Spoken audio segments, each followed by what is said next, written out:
Hi, we're going to talk today a little bit about computing PERT, project management using the PERT method as opposed to the CPM method. And depicted here on your screen you see the variability in times, and that's because it's important that you understand that all of this is based on the idea that there's an optimistic and a pessimistic time involved in each one of these activities that we might use. So with this sort of as a background in our discussions in class, let's go ahead and flip the handout to the page that is on the back of the front, and it has a diagram that looks a little bit like this one. So your diagram doesn't have the highlighting that mine has, but it does have the same numbers and all of that stuff. So as you remember from class, we calculated the expected time for each of the activities listed here. We took 1 times 1, so 1 times the optimistic time, plus 4 times the most likely time, that's here, so 4 times 2, plus 1 times the pessimistic time, so that's 3. So we have 1 plus 2 times 4 is 8, so that's 9, plus 3, so we have 12.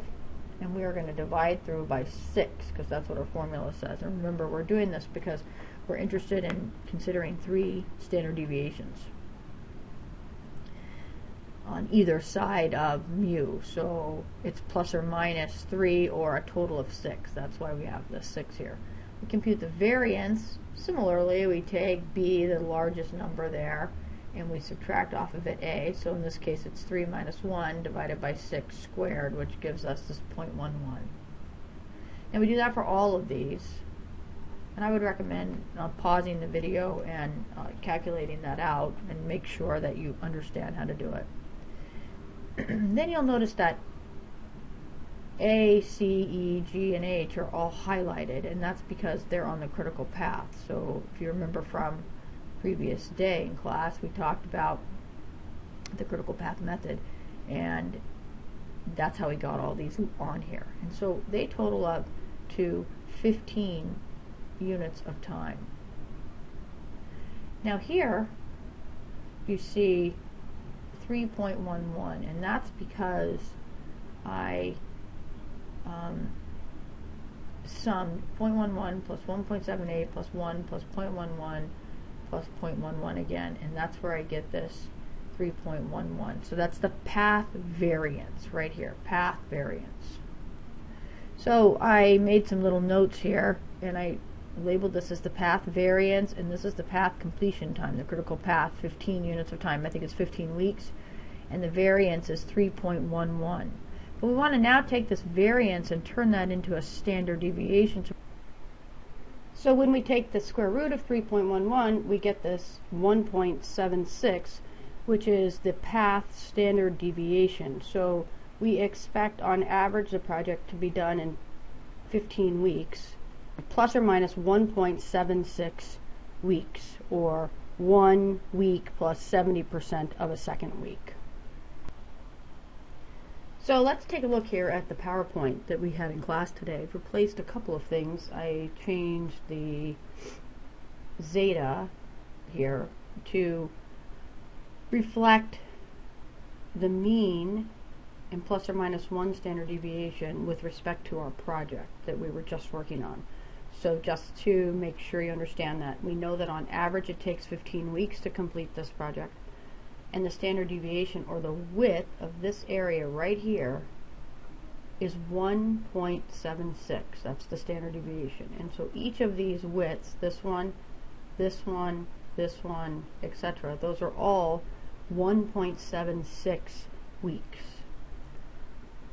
So if we go up 1 standard deviation, we get to 16.76. So that's 15 weeks plus 1.76 weeks. So this little tick mark right here annotates 1 plus 1 standard deviation, whereas this annotates minus 1 standard deviation. So I hope you can understand where I got each of these numbers down here from. 15 plus 1 standard deviation would be 16.76. This is now plus 2 standard deviations. This is plus 3. And on this side, it's just negative. So 15 minus 1.76 is going to be 13.24. That's minus 1 standard deviation, etc.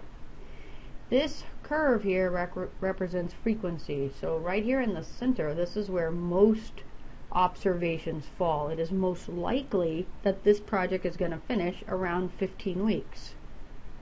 And that's an important concept. It's similar to what we talked about in class today, that it took most people between 1.55 and 2.05 minutes and seconds to walk around the building. That's this middle chunk, 68% of the observations. So the question in the handout asks us, what's the likelihood that this project would be done in 16 weeks or less? So 16 weeks, we go back to our graph that we already have. If I was to put this line in here, about right there would indicate 16, right? Because this is 15, this is 16.76. Needs to be a little bit that way, but basically right about there would annotate 16, roughly. So what we want to know in that question is, what is the likelihood that our project would be complete between this line and all the way back to the origin? So the way we can determine this is we can calculate the z value, which I can show you in Excel, but graphically depicting it, it looks like this. It looks like our red line and everything back to here. So before we look up any numbers on z-charts, we know that from this white line back to here represents 50%, like I annotated there. But now what we really want to know is the percent of the observations that fall between this line right here and this red line right here. If we were going to go all the way to 1 standard deviation, we would know then, of course, that it's 34.1. But we don't really want to go all the way from white line to white line. We want to do a little bit more than half. Actually, that's the z value that we calculated. We calculate the z value of 0.56, which is 56% between the mean and 1 standard deviation. So here's the formula for calculating z. We got the due date minus the expected completion date divided by the standard deviation of the path. So the due date is the number that I gave you here, the 16 weeks, if we were making the project due in 16 weeks. Less the expected completion date, which is 15 weeks, divided by. So once we calculate the z-score, this is what we're going to get, 0.568, so about 56-ish% of a standard deviation. That's what that translates to. But let me just show you how I got this. I took 16 minus 15, I divided by 1.76, I get this 0.56. From there I want to take my 0.56, I want to look it up on Appendix I. I come down the left side and I find 0.5, and then I follow it across until I get to 0.06, and then where it intersects is going to be 0.71. So now I'm going to show you on the slide what this looks like on the normal distribution. So here we are at my back with the normal distribution that we had, and we're finding 16, which is about right here. And we are interested in this area, the red area, all of this, from this line all the way down to here. So we can guesstimate that, well, it's a little more than 50%, but it's not quite to 84%, so somewhere in between there, we might guesstimate, say, 75%. But actually, our z value, when we calculated it, we know that it is actually 71%. So the distance between this red line and the origin is actually 71%, because that's the value we saw when we looked up our 0.56 on the z table. So the answer to this question would be there is a 71% chance that this project will be complete in 16 weeks or less. So the next question in this handout asks you to compute the z statistic for the probability that the project would complete in 14 weeks or less. So here I've calculated it for you, and you know that you still get 1 in the numerator. You divide by this, now you just get a negative 0.56. But let's go over and take a look at how that looks different on the normal distribution. So now, instead of it being 16 over here, we've moved it, the red line, over here to 14, because 14 falls between 13.23 and 15. Thus, it's right about here. So now, before we look at a z-chart, we know that the probability of this happening in less than the expected time, so now we're talking about 14 weeks instead of 15, we know it's going to be less than 50% because things never go exactly as we expect them to go. So we know that the chances of it happening in less than the expected time are going to be less than 50%. So if this line here is 50%, and if we were to drop all the way down to this line, well, then we're going to be down into about 16%. So it's going to be between 16% and 50%, and it's kind of on this side, so maybe we say, 25 or 30%. And so we're going to estimate that from here, this red line back to the origin is about, or should fall right about there, and that would give us 29%. That's the value that after we calculated our z-score of 0.56, we would get. The way we get that is we have to take 1 minus our calculated z-score percentage, which is going to be 1 minus 0.71, and let me just write this out for you. So you can see I wrote it out here, z equals negative 0.56, which we then look up on the z-chart. We get 0.71, and because this is negative, we have to do 1 minus 0.71, and we get 29%. So we say, we interpret this as there's a 29% chance that this project would be done in 14 weeks or less. So I hope this is helpful, and I hope you understand.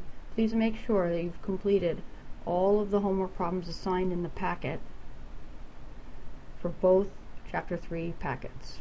So it's a considerable number, but you're so much better off to practice this stuff now than to wait and do it later. So please take advantage of this opportunity. Okay? We will see you in the next class.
So we go back here to our PowerPoint. I'm going to draw a line on it here.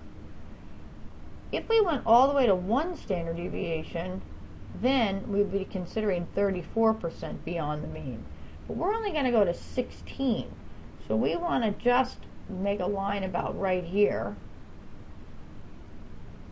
We only want to consider to about right there, right? I'm guessing kind of, because I don't know exactly, but and then we're interested in everything from this green line back.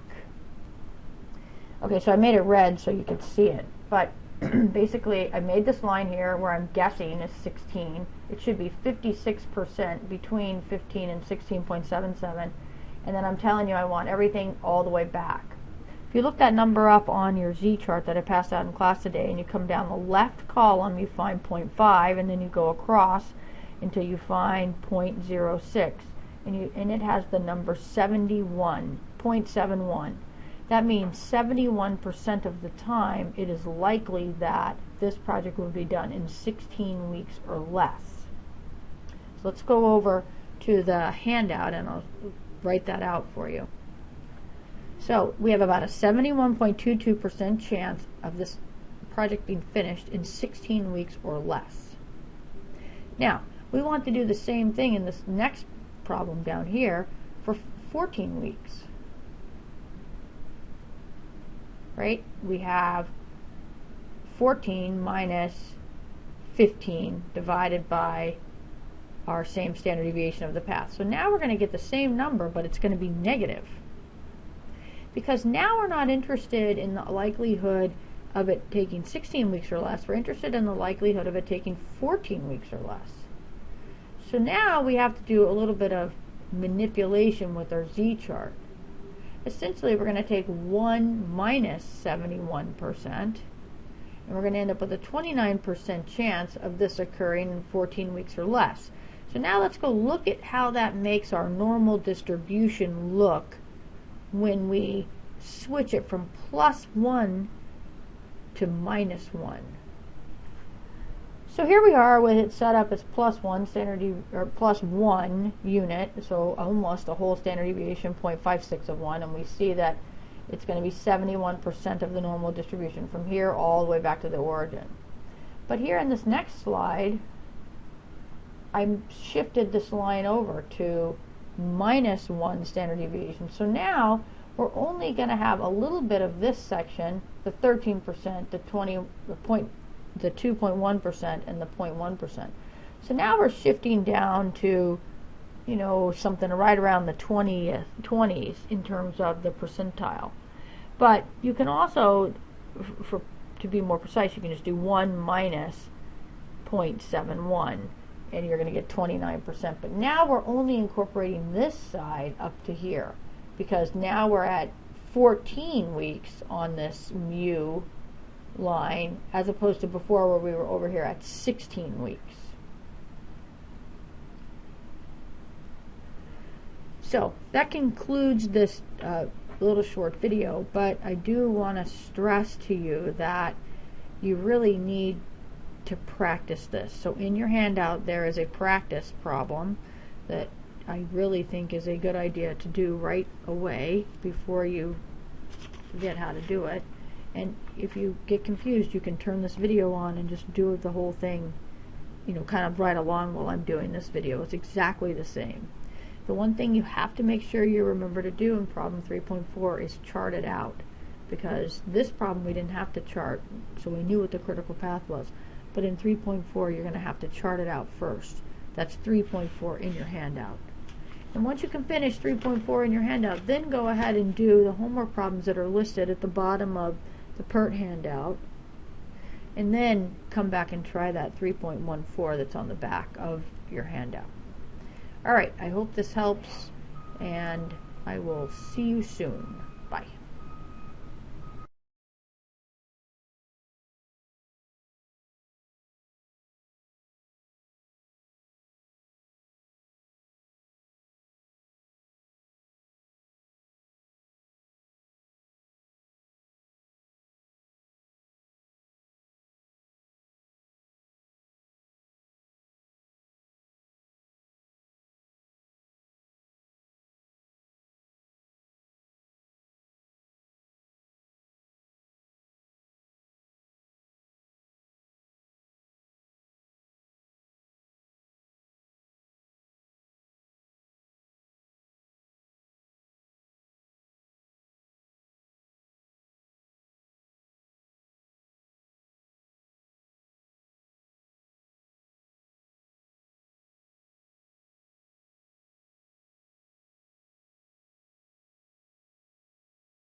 So when we take the square root of 3.11, we get this 1.76, which is the path standard deviation. So we expect on average the project to be done in 15 weeks, plus or minus 1.76 weeks, or 1 week plus 70% of a second week.